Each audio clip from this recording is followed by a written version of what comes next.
10 हाथियों की संदिग्ध मौत के बाद मोहन सरकार एक्शन मोड में।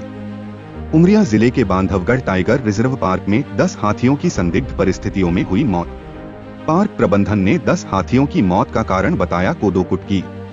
पार्क प्रबंधन की बड़ी लापरवाही आई सामने। बांधवगढ़ पार्क प्रबंधन की लापरवाही सामने आने के बाद मध्य प्रदेश के मुख्यमंत्री डॉक्टर मोहन यादव ने बांधवगढ़ टाइगर रिजर्व में 72 घंटे में 10 हाथियों की मौत के मामले में सख्त एक्शन लिया है। बांधवगढ़ टाइगर रिजर्व के फील्ड डायरेक्टर गौरव चौधरी एवं सहायक वन संरक्षक फतेह सिंह को निलंबित कर दिया गया है। उमरिया के अंदर पिछले दिनों जो हमारे फॉरेस्ट एरिया में 10 हाथियों के अलग अलग दिन मृत्यु के जो समाचार आए थे वो बड़े दर्दनाक थे। शासन ने पूरी गंभीरता के साथ इसमें अपने वन मंत्री श्रीमान दिलीप अहिरवार जी और वरिष्ठ अधिकारियों को भेजा था। उनसे प्रारंभिक जो रिपोर्ट प्राप्त हुई है उसमें अभी तक की जानकारी में कोई अलग से कीटनाशक या कोई ऐसी घटना जिसमें कोई दूसरा पक्ष इन्वॉल्व हो अभी तक तो नहीं आई है, लेकिन पोस्टमार्टम की रिपोर्ट अभी 2-3 दिन में आना बाकी है। प्रारंभिक रिपोर्ट के आधार पर जो हमने पाया गया है कि फील्ड डायरेक्टर की निगरानी में ये हाथियों का दल आया। यद्यपि ये बात भी सही है कि ये हाथियों का बड़े दल के रूप में आना 2-3 साल में बड़ा एक हमारे लिए एक नया प्रयोग भी है, नया अनुभव भी है। अब ये बड़ी संख्या में हाथियों का आना और ख़ास करके सीधी उमरिया इस जिलों में बड़ी पैमाने पर इनकी अपनी मौजूदगी दिख रही है। ऐसे में हमारे सभी डायरेक्टर या फील्ड के अफसरों को सतर्क और सजग रहने की ज़रूरत है। इतनी बड़ी घटना होने के बावजूद भी फील्ड डायरेक्टर छुट्टी से वापस से न आना और उसके मौजूदगी में भी पहले से जब दल आए थे तो उनकी आवश्यक चिंता उसकी जो की जाना चाहिए थी उसकी लापरवाही मानी गई। इसलिए फील्ड डायरेक्टर को हमने इस घटना में फ़ोन बंद करना, छुट्टी से न लौटना, ऐसे कई कारण से उनको सस्पेंड किया है। साथ ही साथ प्रभारी SCF फतेह सिंह नीनामा को भी इस लापरवाही में सस्पेंड किया है।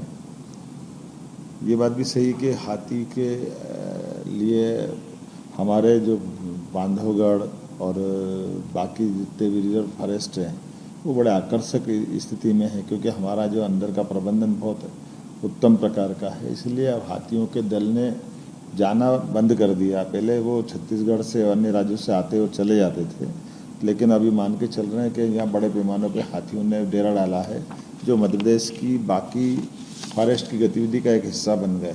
ऐसे में स्वाभाविक रूप से हमको इनका स्थायी प्रबंधन के लिए विभाग शासन के स्तर पर ये निर्णय कर रहा है कि हमारे लिए हाथी टास्क फोर्स बना करके इनके हमारे बाकी वन्य प्राणियों के साथ उनको कैसे क्या क्या करना चाहिए, कैसे कैसे सावधानी रखना चाहिए, इसलिए एक दीर्घकालीन योजना बनाने का भी हमने निर्णय किया है, जिसमें अन्य राज्यों की बेस्ट प्रैक्टिसेस को शामिल किया जाएगा।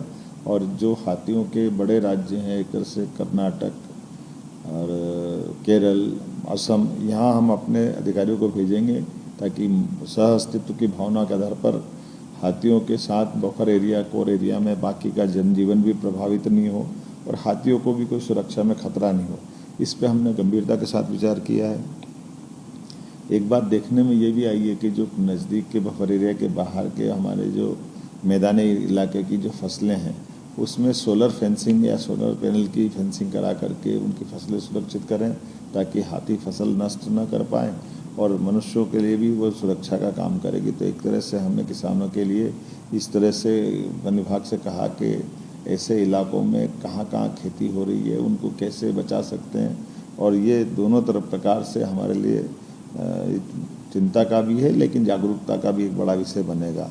इसलिए हाथी मित्र के भी एक दल बनाने का निर्णय किया ताकि बफर क्षेत्र में ग्रामीण समुदाय की भागीदारी हाथी और मानव के सहअस्तित्व को स्थायी कर सके, उनको सुनिश्चित कर सके ताकि ये एक दूसरे के साथ जीना सीखना पड़ेगा।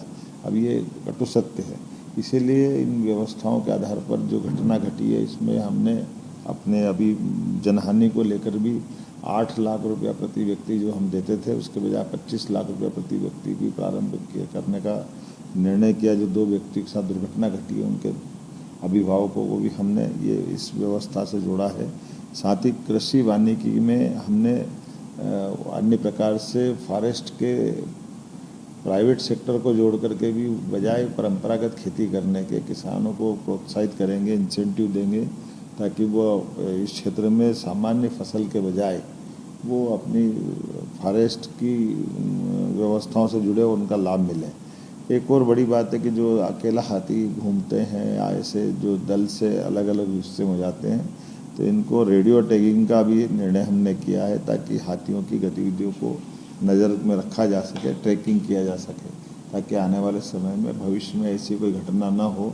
इस संबंध में हमारी अपनी ठोस कार्रवाई के रूप में सामने आएगी। हम और ऐसे कई उपायों के लिए कई विशेषज्ञों को बुलाना चाह रहे हैं जो इस घटनाओं की पुनरावृत्ति होने से रोकने में मदद करेंगे। मेरी अपनी ओर से आप सबके माध्यम से ये अपील भी है कि हाथियों का दल अब स्थायी रूप से मध्य प्रदेश के अंदर रहने लगा है, तो जिन जिन जिलों के अंदर ये हाथियों की बसाहट हो गई है, इनके लिए हम प्रबंधन कर रहे हैं। जिला प्रशासन के माध्यम से वहाँ भी जन जागरण के अभियान भी चलाएंगे, जन जागरूकता के माध्यम से जानकारी भी देंगे और कोशिश करेंगे कि जैसे मध्य प्रदेश के अंदर टाइगर या अन्य हमारे प्राणी स्थायी निवास करते हैं और एक तरह से अब ये हमारे जंगल के हिस्सा बन गए हैं, तो आने वाले समय में इस प्रकार का फॉरेस्ट भी हम डेवलप करेंगे जिसमें हाथियों की बसाहट के साथ सहअस्तित्व की हमारी भावना पुष्ट हो सके। मैं अपनी ओर से सरकार के नाते से इस बात के लिए मैंने वन मंत्री भारत सरकार से भी बात की है कि वो इस संबंध में हमारा मार्गदर्शन करें, ताकि हमारा फॉरेस्ट विभाग इस संबंध में और ठोस कार्रवाई किस प्रकार से करे। मैं उम्मीद करता हूं कि दोबारा ऐसी घटना न होगी। इस घटना का मुझे भी दुख है।